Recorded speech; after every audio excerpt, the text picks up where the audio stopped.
तो बहुत बहुत स्वागत है आपका फिर से हमारी ये डिस्कशन सुनने के लिए आप आए हो। मुझे पता है आपको बड़ी ज़्यादा क्यूरियासिटी होगी। असिस्टेंट रजिस्ट्रार का नोटिफिकेशन आ चुका है, जेकेपीएससी ने निकाला है।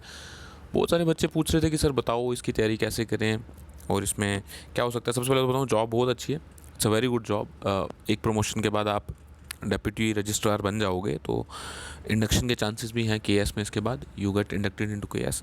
सो ओवरऑल जो बच्चे मतलब केएस की तैयारी कर रहे हैं या सिविल सर्विसेज की तैयारी कर रहे हैं, उनके लिए एक बहुत अच्छी अपॉर्चुनिटी है एक अच्छा करियर बनाने की। If you can use it as a plan B also, कि जिसका अगर यूपीएससी क्लियर नहीं हो रहा, जेकेपीएससी की तैयारी कर रहा है बट अनफॉर्चुनेटली नहीं हो रहा, तो वो इस एग्ज़ाम को बड़े आराम से देख करके क्लियर कर सकते हैं। और वो जो यूपीएससी या जेकेपीएससी की तैयारी नहीं कर रहे हैं उनके लिए भी मैं बता दूंगा करना क्या है, लेकिन थोड़ा सा आपको काम ज़्यादा करना पड़ेगा। बट हाँ, ये बात पक्की है, जो भी इन एग्ज़ाम्स की तैयारी कर रहा है या इस एग्ज़ाम की तैयारी कर रहा है, उसके लिए एग्ज़ाम काफ़ी आसान हो जाएगा। तो देखते हैं आगे इसमें क्या क्या है। कुछ वार्निंग्स के साथ आपको चीज़ें बताऊंगा कि बहुत सारी चीज़ें, बहुत सारी रिकमेंडेशंस देने से अच्छा होता है कि इंसान को ऐसे बताया जाए कि वो अपना एग्ज़ाम क्वालिफाई करे। यार हमारा अल्टीमेट एम है एग्ज़ाम पास करना, ना कि एग्ज़ाम में परफेक्शन लाना। तो मेरी स्ट्रैटेजी कुछ वैसी ही रहने वाली है कि आपको एग्ज़ाम पास कैसे करना है वो बताऊँगा। तो पहली तो बात, इसमें रिटन एग्ज़ाम होगा। आपका एक ऑब्जेक्टिव टाइप क्वेश्चन जो एमसीक्यूज़ होते हैं, मल्टीपल चॉइस क्वेश्चन, 120 एमसीक्यूज़ आपको पूछे जाएंगे रिटन एग्जामिनेशन में। पैटर्न कुछ इस तरह से होगा, 120 सवाल होंगे और 4 ऑप्शन होंगे जैसे कि आप जानते हैं। और ये 120 जो आपके सवाल होंगे, इनके मार्क्स को 75 पॉइंट्स में कंप्रेस किया जाएगा, रिड्यूस किया जाएगा। यानी कि अगर आप 120 में से 100 मार्क्स लाते हो तो उसको परसेंटेज से डिवाइड करके निकाल करके 75 से मल्टीप्लाई किया जाएगा, तो पता चलेगा कि 75 में से कितने पॉइंट्स आपके बनते हैं। और बचे हुए 25 मार्क्स का पर्सनैलिटी टेस्ट होगा। इंटरव्यू को मैंने क्रॉस किया। जनरली बच्चे इसको इंटरव्यू मानते हैं। जेकेपीएससी में जितनी भी आपकी रिक्रूटमेंट होती है, वहाँ पे इंटरव्यू नहीं होते, वहाँ पे आपका पर्सनैलिटी टेस्ट होता है। तो there is a hell lot of a difference between interview and personality test. But जब आप उस स्टेज पे पहुँचोगे तो डेफिनेटली उस पर भी एक वीडियो बना देंगे कि आपको पीटी के टाइम, पर्सनैलिटी टेस्ट के टाइम किन किन चीज़ों पर ध्यान देना होता है और किन चीज़ों से बचना होता है। तो ये आ गया टोटल आपका एग्जाम पैटर्न। आई होप आपको समझ आ गया होगा। आगे बढ़ते हैं। रिटन एग्जाम में 120 सवाल होंगे। ओएमआर शीट, वो पता ना ABCD में गोल गोल गोल ऐसे आपको वो एनसर्कल करना पड़ता है, वो टाइप का एग्जाम होगा ये। तो आपको वो एनसर्कल करना पड़ेगा। नेगेटिव मार्किंग, यस, आजकल नेगेटिव मार्किंग का ट्रेंड हर जगह है, लेकिन 0.25 यानी कि 1/4। 4 गलत सवाल होने पर आपका एक सही सवाल भी काट लिया जाएगा, यानी कि 1/4 आपकी नेगेटिव मार्किंग होगी। 2 घंटे मिलेंगे आपको, 120 मिनट और 120 सवाल, तो कुल मिला के होगा 1 मिनट हर एक सवाल के लिए। तो टाइम कंस्ट्रेंट्स तो रहेंगे, यही तो मज़ा है किसी भी कम्पिटिटिव एग्जाम में बैठने का, कि टाइम कंस्ट्रेंट्स के अंदर आप कैसे परफॉर्म करते हो। मोटे मोटे तौर पे आपका सिलेबस बताता हूँ क्या है। जो आपके सिलेबस में लिखा हुआ है, that is general knowledge about the current affairs covering the subjects of, देख रहे हो ध्यान से, कि general knowledge about the current affairs of history, geography, political science, economics, issues of national and international importance. तभी मैंने कहा था कि जो जो लोग यूपीएससी या जेकेपीएससी की तैयारी करें, यानी कि they are well acquainted with the current affairs, उनके लिए ये चीज़ें बड़ी आसान हो जाएंगी। And you know what to do with current affairs. If you are reading newspapers, good. If you are not reading good newspapers, very bad. Then you have to do something. क्या करना है हमें? जो मैंने alternative suggest किए थे, जैसे कुछ बच्चे इनसाइट से पढ़ रहे हैं, कुछ आईएएस बाबा से पढ़ रहे हैं, तो इस तरह की जो वेबसाइट से पढ़ रहे हैं उनके लिए गुड। जो नहीं पढ़ रहे हैं तो भाई विजन आईएएस पे जा करके उसकी जो मंथली वो होते हैं मॉड्यूल्स होते हैं, उनको डाउनलोड करो। इनसाइट्स के मंथली मॉड्यूल डाउनलोड कर लो पिछले 6 महीनों के। एग्ज़ाम से 6 महीने पहले, याद रखना 6 मंथ्स, जो एग्ज़ाम से 6 महीने पहले होते हैं, यानी कि 1 महीना छोड़ दो। अगर अक्टूबर में एग्ज़ाम है तो सितंबर के करंट अफेयर नहीं पढ़ने। तो समझ रहे हो, अगर आपका एग्ज़ाम अक्टूबर में है, अक्टूबर में अगर एग्ज़ाम होता है एक एग्जाम्पल के तौर पर, तो सितंबर का करंट अफेयर आपको नहीं पढ़ना है, आपको उसके पीछे के पढ़ने हैं। 6 महीने के मिनिमम पढ़ के जाना। कुछ बच्चे पूछेंगे कि सर मैं ये पढ़ सकता हूँ, वो पढ़ सकता हूँ। भाई मैं रेकमेंड जो कर रहा हूँ वो पढ़ सकते हो तो ठीक है, नहीं तो जो आपको पढ़ना है वो पढ़ सकते हो, मेरे में उसमें कोई वो नहीं है। लेकिन हाँ, अच्छे करंट अफेयर पढ़ना, अच्छी कोई मैगजीन ले लो, कोई बैंकिंग अड्डा वगैरह की जो मैगजीन पढ़ते हैं बच्चे, या जीके टुडे से पढ़ते हैं, वो भी बड़ा अच्छा है। उसके अलावा अगर आपका कोई सोर्स है टाइम टेस्टेड तो आप उसको फॉलो कर सकते हो। मेरी तरफ से उसमें कोई ऑब्जेक्शन नहीं है। करंट अफेयर्स आप कहीं से भी पढ़ो, बट अच्छे से पढ़ना। फिर कंप्यूटर्स एंड टेलीकम्युनिकेशन करके एक इन्होंने आपको सिलेबस में मेंशन किया, जिसमें कंसेप्ट्स पूछे जाएंगे, एप्लीकेशंस पूछे जाएंगे, usages in communication, public relations. तो कुल मिला के इसमें यही सब चीज़ें होंगी। बेसिक कंप्यूटर्स क्या होता है, उसकी फंक्शनिंग कैसे होती है, प्रोग्रामिंग, ईमेल शीमेल, ये सब की चीज़ें। तो इसके लिए एक ही बुक रेकमेंड करता हूँ मैं, ये कंप्यूटर अवेयरनेस। ये बुक है जनरली हम जेके एसएसबी में जितने भी एग्जाम होते हैं उसके लिए कुछ ना कुछ कंप्यूटर की बुक पढ़ते हैं। अगर आपके पास कोई भी किताब है, I repeat, if you have any book related to computer, please revise that. ये बुक खरीदने की ज़रूरत नहीं है। लेकिन अगर आपके पास कोई किताब भी नहीं है तो ये किताब खरीद लो। क्यों? क्योंकि ये किताब बहुत सारे दूसरे एग्जाम्स में भी आपकी हेल्प करेगी। तो कंप्यूटर एंड टेलीकम्युनिकेशन के लिए आप ये बुक ले रहे हो। अगर आपके पास कोई अच्छी अपनी बुक है तो आपको कोई भी बुक, यार कंप्यूटर से रिलेटेड, आप एसएसबी की तैयारी कर रहे हो, जेके एसएसबी से रिलेटेड कोई भी आपके पास कंप्यूटर वाली बुक है तो आपको बुक नहीं लेनी है, वही वाली पढ़ो जो आप पढ़ते आ रहे हो। Indian polity with special focus on Jammu and Kashmir. यार ये जम्मू एंड कश्मीर वाला तो अब ऐसे कहने की बात है, ज़्यादा कुछ बचा नहीं है। रीऑर्गेनाइजेशन एक्ट में कुछ 5-6 पॉइंट हैं मोटे मोटे तौर पे। हमारी legislative assembly, lieutenant governor, appointments, कितने मेंबर्स होंगे, पब्लिक सर्विस कमीशन के काम क्या होंगे, जो मोटे मोटे पॉइंट्स हैं वो आप रीऑर्गेनाइजेशन एक्ट में एक बार नज़र घुमा लो। 5 से 10 पॉइंट आपको मिलेंगे उसमें जो काम के होंगे। बाकी JNK से रिलेटेड कुछ है नहीं है। इंडियन पॉलिटी इन शॉर्ट आपका जो सिविल सर्विसेज की तैयारी करें, दे नो कहाँ से पढ़ना है, बस वही सोर्स रहेगा। JKPSC ने अब आजकल जेके हर जगह डालना शुरू किया, पर जेके की पॉलिटिक्स में बचा ही क्या है। अगर 370 से पहले का एरा होता तो मैं आपको बताता कि बहुत सारी चीज़ें हैं। 370 है, JNK कॉन्स्टिट्यूशन है। अब एक रीऑर्गेनाइजेशन एक्ट है, उसको ओपन करो और रीऑर्गेनाइजेशन एक्ट को जब आप पढ़ोगे ना, इस तरह से वहाँ पे मार्जिन्स होंगे, ऐसे पेज होगा। ये आपका प्रॉपर पेज बना रहा हूँ, तो ये मार्जिन्स हैं, ये वाले मार्जिन्स हैं, और इसके अंदर एक्ट सेक्शन वाइज लिखा है। यहाँ पे सेक्शन वाइज एक्ट लिखा होगा। इसके बाहर मार्जिन पे ना कुछ हाइलाइट्स दिए होते हैं, पॉइंट्स दिए होते हैं। उन हाइलाइट्स को पढ़ना, उन हाइलाइट्स को पढ़ लोगे, आपका JNK का जो रीऑर्गेनाइजेशन है, स्टेट रीऑर्गेनाइजेशन है, वो हो जाएगा कंप्लीट। तो शॉर्ट में कहीं नोट वोट कर सकते हो तो बहुत अच्छा, क्योंकि बड़ी जगह पूछ लेते हैं, कभी इंटरव्यू में पूछ लेते हैं, तो उसको कहीं नोट डाउन कर लेना। जैसे मैंने बता दिया, डेफिनेशंस हो गई, अपॉइंटमेंट्स हो गई, कौन से कॉन्स्टिट्यूशन के प्रोविजन से इसको, मतलब किसके उठाया गया है। मेरे ख्याल से 239 है, 239 AA करके वो है, आप देख लेना, इसको एक बार चेक कर लेना। पुदुचेरी की तरफ से बनाया गया, तो पुदुचेरी के लिए क्या क्या लिखा है, वो सब चीज़ों को एक बार नज़र मार लो यार। तो evolution of political system, pre Indian, post independence, modern trends in political system, role and contribution, ये सिर्फ कहने की बात है। Role and contribution, state UT politics and federal structure with special reference to JNK। तो इसमें ना आपको बुक पढ़नी है ये भाई इंडियन पॉलिटी की। जिसने पढ़ी है बहुत अच्छा, जिसने नहीं पढ़ी है, जो सोचता है कि सर मैं पढ़ूं, तो वो लूसेंट की जीके की जो बुक है ना वो भी ले सकते हो, ठीक है। लूसेंट, सॉरी बड़ी गलत स्पेलिंग लिख दी है। लूसेंट की जो जीके की बुक है वो लेकर के वहाँ पे जो पॉलिटी है उसको दे सकते हो। स्पेशली इस इंडियन पॉलिटी की बुक में जो यूटी वाला चैप्टर है उसको बहुत अच्छे से पढ़ना।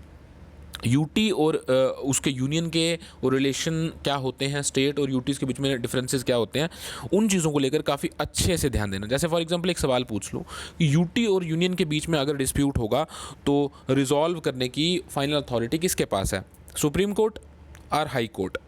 अब आप अपने हिसाब से इसका आंसर उसमें लिख देना कमेंट बॉक्स में, तो वहीं पे मैं आपको रिप्लाई कर दूंगा कि जो भी फाइनल अथॉरिटी होती है dispute between union territory and the union government, उसको रिजॉल्व कौन करता है। इस टाइप के कॉमन सेंस सवाल आपको आने चाहिए। Geography of India with focus on Jammu and Kashmir, ये है भाई, जम्मू एंड कश्मीर की जोग्राफी थोड़ी सी डिफरेंट है, यहाँ पर आप थोड़ा बहुत पढ़ाई कर सकते हो। और बाकी फिर वही बात आ जाएगी ज्योग्राफी ऑफ इंडिया, जिसमें importance of geography, general geography, physical geography, climatology, आपका सॉइल, वेजिटेशन, इकोनॉमिक ज्योग्राफी। तो कुल मिला के मोटे मोटे तौर पे सारी ज्योग्राफी उन्होंने पूछ ली है। तो जम्मू कश्मीर के लिए माजिद हुसैन की बुक है एक, लेकिन काफ़ी पुरानी है, वो बहुत पुरानी है। माजिद हुसैन की बुक जो JNK के ऊपर लिखी है 1990s की बुक है, डेटा भी 1990s का, तो वो रिकमेंड तो नहीं मैं करूँगा। लेकिन कोई भी JK SSB की बुक जो आप पढ़ रहे हो ना, कोई भी JK SSB की बुक, उसी में से JNK की ज्योग्राफी को भी आप थोड़ा बहुत नज़र घुमा लो। या आजकल बड़े सारे चैनल्स हैं यार यूट्यूब पे जो JNK की ज्योग्राफी पढ़ा चुके हैं, आप उनको भी फॉलो कर सकते हो। ज़्यादा पैनिक होने की ज़रूरत नहीं है। बुक्स मैंने बता दिया, NCERT, माजिद हुसैन या लूसेंट आपको जैसे मैंने बताया था कि जिसके पास भी स्पेसिफिक बुक नहीं है, अब जो KSKI इसकी तैयारी करे उसको तो NCERT पढ़ेगा ना, वहीं से रिवाइज करेगा, या माजिद हुसैन से पढ़ेगा। जो नहीं कर रहा वो लूसेंट की बुक से पढ़ेगा। लूसेंट से ज्योग्राफी जो है वो आप अच्छे से रट लो, और अगर कोई इंटरेस्टेड है तो लूसेंट पढ़ सकता है, लूसेंट बड़ी अच्छी बुक है। कुल मिला के मैं यही बात बोलूँगा कि भाई इस चीज़ पे ज़्यादा डेवलप मत करना। जब जम्मू एंड कश्मीर लग जाता है तो बच्चे बोलते हैं ओ जी सर ये तो पता ही नहीं। यार इसमें है ही कुछ नहीं है, इसमें ज्योग्राफी में है ही कुछ नहीं, ज़्यादा पूछा भी नहीं जाएगा। अगर 10 सवाल आपको ज्योग्राफी से आते हैं तो बिलीव मी 7 सवाल जनरल ज्योग्राफी यहाँ से होंगे। तो आप गच्चा कहाँ खाओगे, आप ठोकर कहाँ खाओगे, आप इस पोर्शन पे फोकस कर लोगे, इसकी आप कोचिंग लगा लोगे, इसकी आप किताबें पढ़ने लग पड़ोगे, सारा टाइम JNK को दे दोगे, जबकि उसमें से सवाल कम आएंगे, मेजॉरिटी यहाँ से आएगा जनरल ज्योग्राफी से। तो प्लीज़ मेजॉरिटी जनरल ज्योग्राफी पे फोकस करना। आगे बढ़ते हैं, reading comprehension, general mental ability, reasoning और रीडिंग कम्प्रीहेंशन जो है, जो भी जेके एसएसबी की तैयारी करें, बैंकिंग की तैयारी करें, दे नो कि इनको कैसे मैनेज करना है। इनके लिए बुक मैं यही रिकमेंड करता हूँ अरिहंत की। लेकिन फिर वही बात, अगर आपके पास कोई भी किताब है, मैं बार बार रिपीट इसलिए कर रहा हूँ क्योंकि जनरली बच्चे पूछते हैं कमेंट में कि सर मेरे पास ये बुक है, वो बुक है। अच्छी कोई भी रीजनिंग की बुक है, it needs a lot of practice to have master in reasoning. तो रीजनिंग के लिए आप कोई भी अच्छी बुक विद जिसमें अच्छे सारे सवाल हों, बहुत अच्छे सवाल हों, आपको प्रैक्टिस के लिए नंबर ऑफ क्वेश्चंस हो, वो बुक ले लो। अगर नहीं है तो ये वाली बुक से आप प्रैक्टिस करोगे। अब आ जाते हैं कोऑपरेटिव्स, जिसके ऊपर सबसे ज़्यादा हड़कंप मचा हो कि ये कहाँ से पढ़ेंगे। Historical perspective and cooperative involvement. एक बात बताओ, आपको लगता है नीड फॉर कोऑपरेटिव्स टाइप के जो टॉपिक हैं, origin and development of cooperatives, इसमें से एमसीक्यूज बनने की पॉसिबिलिटी है? मुझे पॉसिबिलिटी बहुत कम लगती है। ये कंसेप्चुअल चीज़ें हैं, इस पर मेन्स के अच्छे सवाल बन सकते हैं, लेकिन ऑब्जेक्टिव बनाना बहुत मुश्किल होगा। पर ठीक है, अगर वो उन्होंने कुछ ऐसा पूछ भी लिया तो इसके लिए आपको क्या करना है मैं बताता हूँ। इसके लिए आपको करना है गूगल, इन्हीं टॉपिक्स को गूगल करना और आगे लिख लेना। जैसे गूगल करोगे ना आप, history of cooperative in India, UPSC, IAS, ऐसे करके आप उसको गूगल करना। तो यूपीएससी की बहुत सारी वेबसाइट्स ना कोऑपरेटिव्स के ऊपर जो हमारी हिस्ट्री है, कैसे डेवलपमेंट हुई, वो सब चीज़ें आपको वहाँ पे गूगल पे आ जाएंगी। तो वहाँ से आप इनको पढ़ोगे। इसके ऊपर मैं एंड में कोऑपरेटिव जो है वाला टॉपिक है ना, कोऑपरेटिव, इसको इस वीडियो का एंड में पूरी डिटेल बताऊंगा कि मैं क्यों इस तरह से आपको पढ़ने को बोल रहा हूँ और इससे आपको क्या फ़ायदा होगा। तो प्लीज़ इसको एंड कर लेना है, मत सोचना कि मैं गूगल करके वीडियो ख़त्म कर रहा हूँ। तो हिस्ट्री ऑफ कोऑपरेटिव मूवमेंट, इसका ओरिजिन क्या था, डेवलपमेंट इंपॉर्टेंस क्या थी, series of legislation and cooperatives, various committees framed at national and international level for development of cooperatives. ये जो कमिटीज़ है ना, वेरियस कमिटीज़, इनको आप ढूंढो, गूगल करो और इनको लिखो एक कॉपी में, क्योंकि ये ऑब्जेक्टिव टाइप सवाल में सीधे पूछ लेंगे कि इनमें से कौन सी कमेटी जो थी कोऑपरेटिव से रिलेटेड नहीं थी। तो 3 दे देंगे, एक नहीं होगी तो आप वहाँ पे गलती कर बैठोगे। तो इनको गूगल करके आप अपने अच्छे से गूगल, मैं इसलिए बोल रहा हूँ भाई, फिर से बताता हूँ, क्योंकि कोई भी एक किताब इस सब्जेक्ट पे है ही नहीं मार्केट में। कोई भी एक बुक मुझे नहीं दिखी जो सिर्फ कोऑपरेटिव्स के ऊपर ही हो। बहुत सारी अलग अलग किताबें होंगी अलग अलग सब्जेक्ट को लेकर के। तो इतना टाइम हम वेस्ट नहीं कर सकते ना। आप ही नहीं यार, एग्ज़ाम डालने वाले की भी उतनी ही हालत ख़राब होगी कि वो कहाँ से सवाल डालेगा। वो भी जनरली इंटरनेट का ही सहारा लेगा और जो सरकारी वेबसाइट्स हैं उन्हीं का सहारा लेगा। तो फिर मैंने आपको बोला था, इसको करने के लिए आपको क्या करना है, गूगल करना है। आगे देखते हैं टाइप्स ऑफ कोऑपरेटिव्स। ये टाइप्स ऑफ कोऑपरेटिव, इन सबको आप एक एक एक गूगल करोगे और इनके बारे में जानकारी हासिल करोगे और देखोगे इंडिया में ऐसी कौन सी ऑर्गेनाइजेशंस हैं जो ऐसा काम कर रही हैं। हमारे सामने एक बहुत बड़ी एग्जांपल है मिल्क वाली, मिल्क कोऑपरेटिव स्ट्रक्चर, अमूल, ठीक है ना। तो वैसे ही अमूल जैसी एग्जांपल्स एग्रीकल्चर में भी खोजो, फार्मर्स कोऑपरेटिव देखो कौन से हैं, क्या इंपॉर्टेंस होती है। जैसे फार्मर प्रोड्यूस ऑर्गेनाइजेशंस आ रही हैं, कोई एफपीओ है इंडिया में ऐसा जो कोऑपरेटिव स्ट्रक्चर पे काम करता है, इनके नाम ढूंढ करके इनका बिजनेस स्ट्रक्चर देखो, आपको समझ आ जाएगा कि कोऑपरेटिव्स क्या होते हैं। सोर्सेज, अब आ जाते हैं, ये जो जितने भी टॉपिक अभी तक हमने देखे इन सब का सोर्स क्या होगा। यार लक्ष्मीकांत में एक फुल चैप्टर दिया हुआ कोऑपरेटिव्स के ऊपर, फुल चैप्टर, उसमें पूरी डिटेल्स दी हैं कि इंडिया में जो कोऑपरेटिव एक्ट हैं, कोऑपरेटिव स्ट्रक्चर हैं, वो कैसे काम करते हैं, उनकी इलेक्शंस कैसे होती हैं, टेन्योर क्या होते हैं, अपॉइंटमेंट्स कैसे होती हैं, और एक एक चीज़ उसकी जुरिस्डिक्शंस क्या हो सकती हैं, स्टेट की क्या पावर है, सेंटर की क्या पावर है। इस चैप्टर को रट्टा मार लो। अगर किसी के पास लक्ष्मीकांत नहीं है तो भाई किसी दोस्त से लक्ष्मीकांत बोरो करो, कोऑपरेटिव वाले चैप्टर को फोटो कॉपी करो, चार्ट के रख लो, यहाँ से सवाल आएंगे ही आएंगे। I guarantee you this. 5 सवाल से 10 सवाल आपके यहीं से आएंगे लक्ष्मीकांत के इस एक चैप्टर में से। कॉन्स्टिट्यूशन में एक पूरा का पूरा चैप्टर है कोऑपरेटिव्स के ऊपर, उसके सारे प्रोविजंस आप पढ़ोगे, सारे प्रोविजंस पढ़ोगे लक्ष्मीकांत पढ़ने के बाद आपको फर्दर क्लैरिटी आएगी। I am telling you this because of certain reasons. आगे वो रीजन क्लियर करूंगा कि क्यों मैं बोल रहा हूँ कॉन्स्टिट्यूशन के प्रोविजंस भी आप पढ़ोगे लक्ष्मीकांत के बाद। लक्ष्मीकांत आपको आसान कंसेप्ट कर देगा, बड़े आसान बना देगा आपके लिए। जैसे ही आप आओगे अपने कॉन्स्टिट्यूशन के ऊपर, तो उसके प्रोविजंस के ऊपर, तो आपको वो बड़ी आसानी से समझ आने लगे कॉन्स्टिट्यूशनल प्रोविजंस। ठीक है, ऐप डाउनलोड कर लेना, प्ले स्टोर से मिल जाएगा कॉन्स्टिट्यूशन का। अब गूगल क्या करना है, कोऑपरेटिव सोसाइटीज़ इन इंडिया, इस तरह से, और इससे रिलेटेड जितने भी आर्टिकल्स आते हैं, या फिर कोऑपरेटिव सोसाइटी यूपीएससी, इस तरह के आप कीवर्ड्स डालोगे तो जितने भी आपको वेबसाइट्स मिलेंगी यूपीएससी से रिलेटेड, वो कोऑपरेटिव के ऊपर आपको एक हिस्ट्री, एक उनका पूरा का पूरा इतिहास आपको पूरा बता देंगी, उनकी इंपॉर्टेंस बता देंगी। कॉन्स्टिट्यूशनल प्रोविजंस आपको मैं पहले ही बोल चुका हूँ पढ़ने के लिए, और directive principle of state policy भी है कोऑपरेटिव्स का, ढूंढ के रखो वो आर्टिकल कौन सा है जो कोऑपरेटिव्स की बात करता है, वो सारे आर्टिकल्स को नोट डाउन कर लो, क्योंकि 2-3 आर्टिकल या कोऑपरेटिव से रिलेटेड हमारे डायरेक्टिव प्रिंसिपल्स में क्या पता सवाल ही पूछ लें कि कौन सा डायरेक्टिव प्रिंसिपल जो है कोऑपरेटिव्स की बात करता है, तो आपको वो आर्टिकल भी पता होना चाहिए। तो आई होप यहाँ तक आपको चीज़ें क्लियर हैं। कोऑपरेटिव का मोटा मोटा तौर पे आपको एक बात बता देता हूँ कि कोऑपरेटिव का स्ट्रक्चर क्या होता है। ऐसा है कि हम मान लो एक गांव में रहते हैं, हम वहाँ पे 40 आदमी हैं, हम 40 आदमी, अमूल की एग्जांपल ले लेता हूँ, 40 आदमी, हमारे 40 के 40 घरों में एक एक गाय है और हम 5 से 10 किलो दूध रोज़ जो है प्रोड्यूस करते हैं। अब मेरे गांव में तो सभी 40 बंदे रहते हैं, सभी के घर में गाय हैं, तो हम तो अपने ही घर का 2-4 किलो दूध दिन में डेली कंज्यूम करेंगे। जो बचा हुआ 5-7 बचेगा उसको क्या करेंगे, तो हम क्या करते हैं, सारे मिलजुल करके एक गाड़ी खरीद लेते हैं, थोड़े थोड़े पैसे सारे डालते हैं, एक ऑटो खरीद लेते हैं, एक बर्तन खरीदते हैं, एक ड्राइवर को हायर कर लेते हैं, उसको हम बोलते हैं तेरे को पैसे दे देंगे, तू ये दूध लेकर के शहर जाके बेच के आ। जितना भी प्रॉफिट इस बिज़नेस से होगा वो हम सभी में इक्वली बांटा जाएगा। प्रॉफिट इन द सेंस कि जो खर्चा डाल करके, मार्केटिंग का खर्चा डाल करके, जो उस ड्राइवर को पैसा देना, जो गाड़ी का पैसा, जो भी होगा हमारे एक्सपेंडिचर, उसको निकाल करके जो प्रॉफिट बचेगा वो सारे के सारे लोग जो इसमें कोऑपरेटिव के मेंबर हैं उनमें इक्वली डिस्ट्रीब्यूट किया जाएगा। इस तरीके से जो स्ट्रक्चर्स क्रिएट किए जाते हैं, cooperative structure generally large scale पे देखा जाए तो वो कुछ अमाउंट अपनी फर्दर इन्वेस्टमेंट के लिए रखते हैं और बाकी प्रॉफिट मार्जिन जो है वो जनता में या जो भी उनके मेंबर्स होते हैं उनमें बांट लेते हैं। तो इससे क्या होता है कि जो प्रोड्यूसर है उसको अल्टीमेटली बहुत ज़्यादा फायदा होता है। अगर कोई प्राइवेट कंपनी आपसे ले लेती तो शायद आपको उतना मार्जिन नहीं मिलता जितना मार्जिन कोऑपरेटिव से मिलता है। लेकिन वही कोऑपरेटिव का अगर स्केल आप बढ़ा लो, जैसे अमूल है, अब उसका स्केल देख लो, वो किस स्केल पे चला गया, मतलब नेशनल स्केल पे, अब ग्लोबल मार्केट को कैप्चर करने की कोशिश करो, तो वो बिल्कुल इसी स्ट्रक्चर पे काम करता है। ये है कोऑपरेटिव्स का स्ट्रक्चर। कोऑपरेटिव्स को बड़ी जगह यूज़ किया जा सकता है। जैसे एक एग्जांपल थी कि जो इंडिया में जो रिलीजियस प्लेसेस हैं, स्पेशली जो टेम्पल्स हैं जिनको सरकार मैनेज करती है, तो उनको भी एक कोऑपरेटिव स्ट्रक्चर के तहत ही आप मैनेज क्यों ना किया जाए कि वो जो लोग एसोसिएटेड हैं, जो वहाँ के हैं, जो उसके मेंबर बनना चाहते हैं, तो उन लोगों को वहाँ पे थ्रू इलेक्शन के थ्रू उनको वो मौका दिया जाए। अच्छा, एक चीज़ और, कोऑपरेटिव स्ट्रक्चर जो होते हैं ना, इसमें एक पूरी की पूरी बॉडी बनती है, ऑर्गेनाइजेशन बनती है जो मैनेज करती है, डिसाइड करती है कि हमें कैसे मैटर करना है जब लार्ज स्केल पे। फिर वहाँ पे वोटिंग होती है।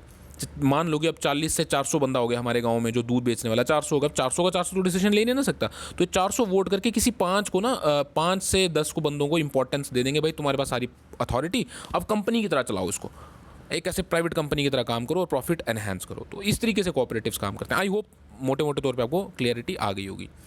इंपॉर्टेंट एक्ट्स जो हमारे उस पर लिखेंगे हैं, Jammu and Kashmir cooperative societies act, इसी से रिलेटेड जो रूल्स हैं, और ये Jammu and Kashmir self reliant cooperative act 1999। ये 3 चीज़ें आपको मैंने यहाँ पे क्यों लिखी हैं। मैंने आपको पीछे एक चीज़ कही थी, लक्ष्मीकांत से पहले आप पढ़ोगे, इससे आपको कोऑपरेटिव के जो कानूनी पहलू हैं, उनके जो निटी ग्रिटीज़ हैं, वो बड़ी आसानी से समझ आएगी। फिर तुम कॉन्स्टिट्यूशन के प्रोविज़न पढ़ोगे, उससे तुम्हें समझ आ जाएगी कि कानून को कैसे पढ़ा जाता है, थोड़ी थोड़ी आइडिया हो जाएगा, क्योंकि यहाँ से तुम्हें एक फेयर आइडिया होगा ना, उसको तुम इस पर स्विच करोगे तो तुम्हें समझ आएगा कि लॉ को कैसे पढ़ना है, क्या चीज़ें इंपॉर्टेंट है, क्या इंपॉर्टेंट नहीं है, कौन से सेक्शंस पर फोकस करना, कौन सी पे नहीं करना, वो तुम्हें यहाँ पढ़ने के बाद समझ आएगा। उसके बाद यहाँ पे तो बड़ी सारी तुम्हें खिचड़ी मिलेगी, लेकिन तुम्हें समझ आएगा कि इतना सारा होने के बावजूद भी हमें इतना सा पढ़ना था। ये क्लैरिटी आने के बाद तुम इन एक्ट्स को सुपरफिशियली पढ़ोगे। जो चीज़ें तुम्हें लक्ष्मीकांत में इंपॉर्टेंट दिखी, जो चीज़ें लक्ष्मीकांत में थी, जो इंपॉर्टेंट थी ना, वो चीज़ें J&K के एक्ट में तुम ढूंढोगे कि डिफरेंट क्या है। नॉमिनेशन के रूल्स, इलेक्शन के प्रोसेसेस, ये सब चीज़ें जो इंपॉर्टेंट है वो तुम इस एक्ट में से ढूंढोगे। ये एक्ट पूरा नहीं पढ़ना है, वही पढ़ना, फिर से आई रिपीट, जो भी लक्ष्मीकांत में आपने पढ़ा है, जो आपको इंपॉर्टेंट लगे चीज़ें, वो चीज़ें आप अपने इन एक्ट्स में से ढूंढ के निकालोगे और इनके अच्छे से साइड पे नोट्स बनाओगे। ठीक, ये आपका काम हो गया। तो अब एक्ट में क्या क्या इंपॉर्टेंट है, एक्ट को एंटायरिटी में पढ़ लो, गो थ्रू कर लो, डेफिनेशंस को रट्टा मार लो, क्योंकि जो डेफिनेशंस होते हैं वो बड़ी इंपॉर्टेंट होती हैं, और पूरा एक्ट पढ़ने से पहले लक्ष्मीकांत को पढ़ लेना, उससे आपको ये फेयर आइडिया हो जाएगा कि क्या आपके लिए इंपॉर्टेंट है, क्या नहीं, किस पे फोकस करना है, किस पे नहीं। कोऑपरेटिव स्ट्रक्चर क्या है, अब क्रेडिट स्ट्रक्चर सोसाइटीज़ गूगल कर लेना, आपको पता चल जाएगा क्या है। आरबीआई के जो क्या वो होते हैं, मतलब अथॉरिटी होती है कोऑपरेटिव उसके ऊपर, क्योंकि बड़े सारे कोऑपरेटिव बैंक्स को लेकर के इश्यूज़ चल रहे हैं। कोऑपरेटिव बैंक्स जो हैं उनमें फ्रॉड हो रहे हैं, और आरबीआई उसमें बड़ी ज़्यादा अथॉरिटी चाहती है आपकी रेगुलेट करने की, नबार्ड को लेकर के और एनसीडीसीज़ को लेकर के। 3 ही चीज़ें हैं। अगर किसी के पास ये बुक है, या तो उसको गूगल कर लो इन सभी को, इन सभी टॉपिक्स को। अगर नहीं कर सकते हो तो टाटा मैकग्रा-हिल की ना एक बुक थी इंडियन इकोनॉमी की, रमेश सिंह की, तो उसको पढ़ लो। Otherwise RBI and cooperative banks ऐसे करके गूगल कर लो, आरबीआई रेगुलेशन और कोऑपरेटिव बैंक्स यूपीएससीआईएस कुछ ऐसा लिख दो तो आपको अच्छे से पता चल जाएगा आरबीआई की पावर क्या है। नबार्ड पे पूरा सर्च करो विकीपीडिया पे या कोई भी वेबसाइट पे अच्छे से, या नबार्ड की जो एक्चुअल साइट है ना, नबार्ड की जो ओरिजिनल साइट है सरकारी, उस पर जाकर के अबाउट अस और उनका फंक्शन स्ट्रक्चर पढ़ लो क्या है, और एनसीडीएस के बारे में भी आप गूगल से पढ़ लो। ये सवाल आएंगे, आई एम टेलिंग यू, यहाँ से आपको सवाल आएंगे। ये जो टॉपिक लिखे ना मैंने, यहाँ से पक्का सवाल आएगा आपको। वो पीछे वाले जो चंपू टॉपिक थे, यहाँ से क्या पता आपको आए ना आए, गारंटी नहीं, लेकिन यहाँ से क्लियर सवाल आएगा आपको यहाँ से, क्योंकि बड़ा क्लियर है यार। ये छोटी छोटी किताबों में कहीं कहीं इखरा बिखरा आपको मिल जाएगा, लूसेंट में भी मिल जाएगा अगर आप ढूंढने की कोशिश करोगे आरबीआई से रिलेटेड, लेकिन नबार्ड से रिलेटेड आई डोंट नो वहाँ से मिलेगा नहीं। टाटा मैग्रा हिल में जो रमेश सिंह है वहाँ पर आपको ये मिल जाएगा आराम से। तो आगे बढ़ते हैं। सक्सेस कोड क्या रहेगा भाई आपके लिए, मेरी एक ये सजेशन है। सक्सेस कोड क्या है, देखो इस पूरे एग्जाम में ना यार 70% जो पेपर होगा ना, 70% वो आपका स्टैटिक होगा। स्टैटिक से मेरा मतलब है जो आपका हिस्ट्री है नॉर्मल, जो आपकी ज्योग्राफी है, जो आपकी इकोनॉमिक्स है, पॉलिटी है, रीजनिंग है, कंप्रीहेंशन है या करंट अफेयर है, 70% वही होगा। 30% होगा ये कोऑपरेटिव से रिलेटेड, जो मैंने आपको बाद में बताया, जो एक्ट हैं, जो इवन आप लक्ष्मीकांत का भी अगर वो कोऑपरेटिव वाला रख लोगे ना, वो भी तो मैं इसी पॉलिटी में ही जोड़ लूँगा, तब तो ये 20% भी नहीं बचेगा। तो उसको अगर निकाल दें तो मैं बोलता हूँ 30% कोऑपरेटिव से रिलेटेड सवाल आ भी जाते हैं अगर, तो आपका पेपर पास करने के लिए प्राइमरी फोकस इस पे होना चाहिए, ना कि इस पे। प्राइमरी फोकस, मैं ये नहीं बोल रहा इसको इग्नोर करना है, प्राइमरी फोकस इसी पे रहना चाहिए। ये आपको सेकेंडरीली करना है, पढ़ना है। अगर आप अपने टाइम की डिस्ट्रीब्यूशन करते हो तो आपको 50% से ज़्यादा टाइम इसको देना है, बचा हुआ 30-40% इसको देना है। तो सिंगल बुक इसकी कहीं भी नहीं है, इसलिए मैं आपको सिंगल बुक रेकमेंड भी नहीं कर सकता। डेफिनेशंस को एक्ट में अच्छे से पढ़ना, जो मैंने आपको एक्ट रेकमेंड किए हैं, और कोशिश करना कि जो जो यूपीएससी से मतलब स्टेट सिविल सर्विसेज की तैयारी कर रहे हैं वो अपने इस पोर्शन को थोड़ा अच्छा कर लें, और इस पे अपना टाइम दे करके इस पे भी थोड़ा बहुत अपने नोट्स बना लो। खुद के बनाए हुए नोट्स हमेशा ही अच्छे होते हैं। अगर आपको कोई ऑनलाइन सोर्स मिलता है, कोई यूट्यूब पे वीडियो मिलता है जो आपको कोऑपरेटिव के बारे में पढ़ा रहा है, तो आप उसको भी फॉलो कर लो। मैं किसी के खिलाफ नहीं भाई, जो भी अच्छा पढ़ाता है, जो अच्छा सोर्स है, आप उसको फॉलो कर सकते हो। बट कुल मिला के मैंने आपको एक आइडिया पूरा का पूरा इस एग्ज़ाम का दे दिया। डरने की कोई ज़रूरत नहीं है, बहुत आसान एग्ज़ाम होगा आपके लिए। एग्जामिनर भी आप ही की तरह डरा है कि मैं पेपर कहाँ से सेट करूँ, आपको डर है कि मैं पेपर कहाँ से पढ़ूँ। कोई किताब एक नहीं है, ये once in the blue moon type exam होते हैं जिन पर ना कभी कोई किताब लिखी जाती है और ना मार्केट में कोई किताब आती है। तो पेपर भी वैसा ही होगा जैसा केएस या सिविल सर्विस के लेवल का होता है। तो प्लीज़ इस पे कोई डाउट होगा तो आप पूछिएगा कमेंट में। I would like to respond, जब भी मुझे टाइम मिलेगा तो डेफिनेटली आई विल रिस्पॉन्ड। तो बहुत बहुत धन्यवाद। जय हिंद, वंदे मातरम।